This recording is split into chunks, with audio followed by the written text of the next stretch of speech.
राम राम दोस्तों, मैं हूं रविंद्र राठी आपके साथ और हम करेंगे न्यारी बात। न्यारी बात के इस खास एपिसोड में हमारे साथ है रमेश दलाल। रमेश दलाल किसी पहचान के मोहताज नहीं है। विभिन्न किसान आंदोलनों में बढ़ चढ़कर भाग लेने वाले रमेश दलाल भारत भूमि बचाओ आंदोलन के भी अध्यक्ष रहे हैं। सीधी बात करते हैं, न्यारी बात करते हैं रमेश जी से। रमेश जी, ये जो आंदोलन अब दोबारा शुरू हुआ है बहादुर के केएमपी पर, तो क्या इसकी भूमिका है, एक बार उसके बारे में बताएंगे? आपके दर्शकों को नमस्कार। इसका मुख्य मुद्दा जो इस केएमपी के साथ में रेलवे लाइन जा रही है, उस रेलवे लाइन में कानून का घोर उल्लंघन करके मुआवजा बनाया गया है। पता नहीं इस देश की क्या विडंबना है। संसद जो कानून बनाते उसको नहीं मानते, विधानसभा जो कानून बनाते उसको नहीं मानते। वही विधायक है, वही सांसद है, वही सरकार चला रहे। अब इसी के बात में बताऊं तो भारत सरकार का गुणांक है 2 और सोलिटी मिला के 4 गुना का प्रावधान है। सेंट्रल प्रोजेक्ट में रेल का प्रोजेक्ट सेंट्रल प्रोजेक्ट है, हमें दे रहे स्टेट का। और जबकि धारा 106 से 108 में स्पष्ट कर रखा है 2013 के एक्ट में, भूमि अधिग्रहण अधिनियम 2013 अधिनियम में स्पष्ट कर रखा है धारा 106 से 8 के स्टेट सेंटर से ज्यादा बना सकता है, कम नहीं दे सकता। तो यदि हमें केंद्र सरकार का नियम है 4 गुना का, तो ये 5 गुना का बना सकता है, 6 गुना बना सकता है। हाई कोर्ट ने कह ली, सुप्रीम कोर्ट ने कह ली, लेकिन ये तो रोज कानून को तोड़ने पर लगे रहते। एक तो ये कमी है। और ये मैं जो बोल रहा हूं अधिकृत रूप से बम्बई हाई कोर्ट की और मध्य प्रदेश हाई कोर्ट की और अहमदाबाद हाई कोर्ट की 3 की जजमेंट है। वो ये कह रहे हैं जहां उन्होंने कम बनाया था उनको उन्होंने काट दिया और कहा कि तुम कम नहीं बना सकते, 4 गुना भारत सरकार का, तुम 4 गुना से ज्यादा बना लो। तो रमेश जी, कितनी क्या यहाँ अप्रोक्सीमेटली जमीन एक्वायर होनी है? क्या सरकार मुआवजा दे रही है और क्या किसान डिमांड कर रहे हैं? जो मुआवजा मिलना चाहिए उसके 4-5 फार्मूले, जो एक गुणांक का मैंने बताया, एक और फार्मूला है वो हरियाणा सरकार का कानून है। वो कानून ये कहता है कि रोड की कैटेगरी 4 है। एक तो होता है लिंक रोड, बहुत छोटा पक्का, एक होता है जिले का रोड और एक होता है स्टेट हाईवे और चौथा होता है नेशनल हाईवे।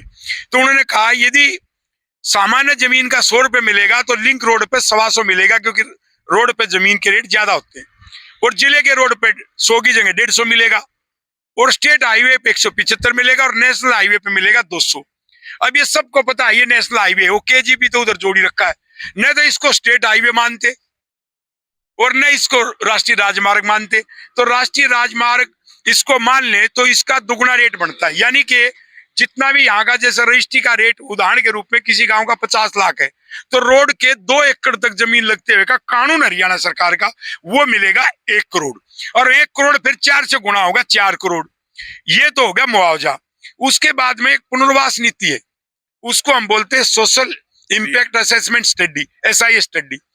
उसका यदि पालन नहीं किया जाए तो धारा ये कहती है कि इनको पूरे मुआवजे का 75% अलग से देना पड़ेगा। रोजगार के नाम पे जो इन्होंने सामाजिक न्याय की जो बात नहीं की। अब यहाँ हरियाणा विधानसभा ने पीछे जो कानून बनाया जिसका हम विरोध भी कर रहे हैं, उसमें 50% का प्रावधान एक्स्ट्रा का, ना 50 ना 75। अरे तुम ही कानून बनाने वाले, तुम ही तोड़ने वाले। तो किसानों को क्या महज कलेक्टर रेट दिया जा रहा है? किसानों को महज कलेक्टर रेट दिया जा रहा है। और संसद में जब कानून बना, जिसको बनवाने में उसमें मेरी भूमिका थी, सारा रिकॉर्ड मेरे पास रखा हुआ है। तो संसद ने एक कमेटी बनाई थी इस कानून को पास करने के लिए और उसको कानून में मान्य थे। उस कमेटी ने उस समय यह लिख के दिया था कि अभी DC रेट जो कलेक्टर रेट है वो मान्य नहीं है। वो तो रजिस्ट्री का स्टैंप ड्यूटी के लिए कम रेट होता है, जमीन का रेट ज्यादा होता है, मार्केट प्राइस ज्यादा रहता। तो मार्केट प्राइस तय होना चाहिए, ये धारा है, कलेक्टर रेट नहीं। और ये क्या करें, हम तो कलेक्टर रेट पे देंगे, फिर कहते हैं कि जी हम तो रजिस्ट्री पे देंगे। तो रजिस्ट्री तो कलेक्टर रेट पे बनती है, सब स्टैंप ड्यूटी चोरी करते हैं, सबको पता है, कम देने के लिए। तो बाजार मूल्य तय होता, बाजार मूल्य तय नहीं हुआ। बाजार मूल्य तय हो तो मैं एक बताऊं मुआवजा कैसे बनता। हमारे टीम खड़े, ये जमीन जो है हमारे पास सबूत है, रजिस्ट्री किसी ने कम की करवाई, किसी ने ज्यादा। ये 5 करोड़ से 5.5 करोड़ रुपए की बिकी मांड उठेगी, ये रिकॉर्ड पे। तो उसका गुणांक 5 करोड़ की बिकी मान लो, तो रोड पर लगते हैं 2 किलो, वो पीछे की जमीन बिकी हुई है, तो वो कितने की होगी? 10 करोड़ की, इनके फार्मूले से। और उसको 4 गुना से करो, कितने की होगी? 40 करोड़ की। कानून तो ये है। ये कितना रहे हैं? और दे रहे हैं ये 37 लाख के हिसाब से। अब 37 लाख का कलेक्टर रेट है, उसका 2.5 गुना दे रहे, 4 गुना की बजाय, बस ये दे रहे। तो आपने इसको जो 37 लाख में बाजार मूल्य तो 37 लाख ही तय किया ना, वे तो गुणांक, उसको छोड़ दो।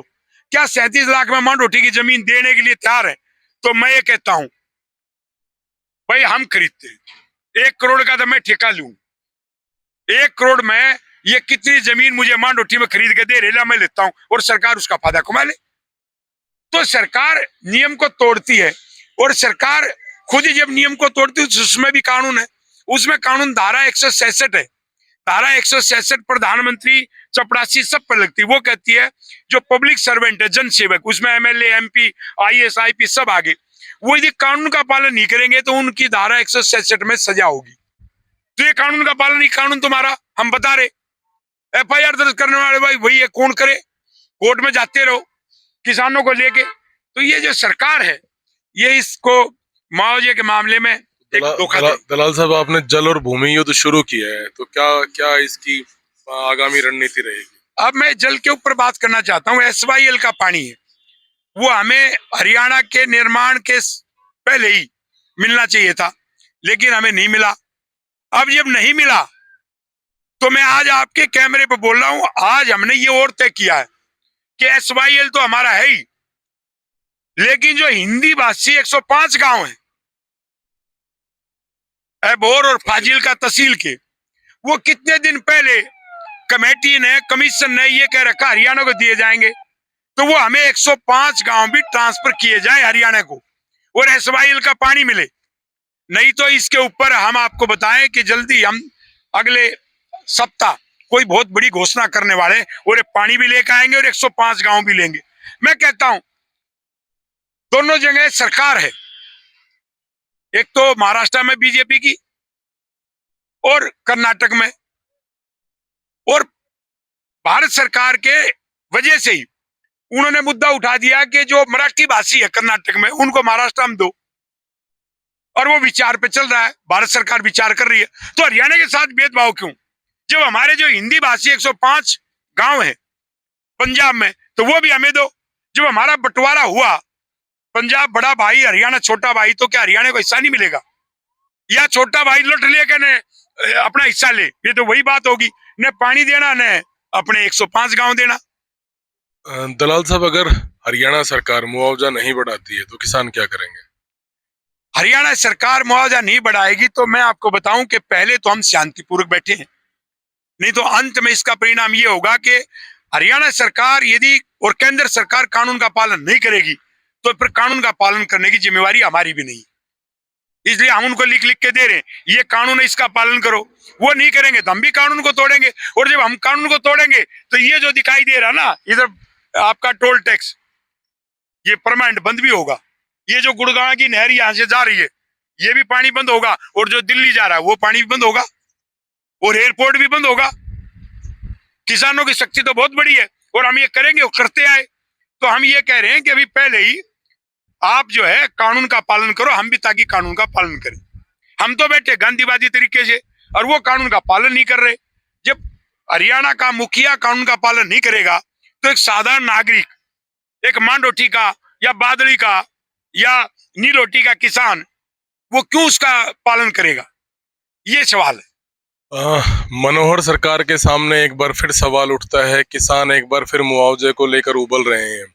मार्केट प्राइस से करीब 10 गुना कम पर उनकी जमीन अधिग्रहण की जा रही है, किसानों में नाराजगी है। देखते हैं सरकार क्या निर्णय लेती है, किस तरफ कदम बढ़ाती है। न्यारी बात के इस एपिसोड में फिलहाल इतना ही। धन्यवाद।